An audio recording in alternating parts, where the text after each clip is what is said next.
सैतानाचा एक ओळख. तो दुनियाभर फिरतो. फिरता फिरता काही चांगल्या गोष्टी ना शिकता सगळ्याला वाईट करतो. वाईट केल्याने तो आनंदित होतो. दुसऱ्याला वाईट करता करता तोही वाईट बनतो. पण स्वतःला मी खूप चांगला आहे असे म्हणतो.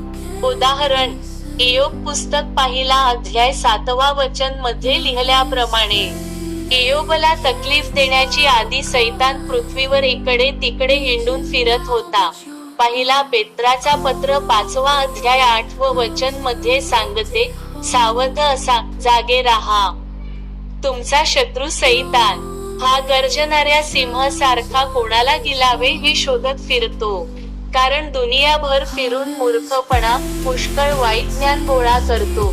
त्याच्या तोंडाचा शब्द दुसऱ्याला शहाणेपणा, मोठा ज्ञान सारखा दिसते आणि स्वतःला देव माणूस अशा दर्शवितो. म्हणून लोक त्याला आकर्षित होऊन विश्वास ठेवतात. त्यांचेवर विश्वास ठेवल्यामुळे स्वतःला अज्ञानी ठरतात. पण तो केवळ शहाणपणा दाखवतो की तुम्हाला फसवण्यासाठी. तुम्हालाही समजणार की कसे तुम्ही त्यांच्यावर विश्वास ठेवून स्वतःला किती नुकसान करून घेतला. शैतानाचा असली चेहरा तुम्ही ओळखलेपर्यंत तुम्ही खूपच निर्दय स्थितीमध्ये राहणार. म्हणून माझ्या प्रियानो, मित्रांनो, सैतानाचा गुणला विचारला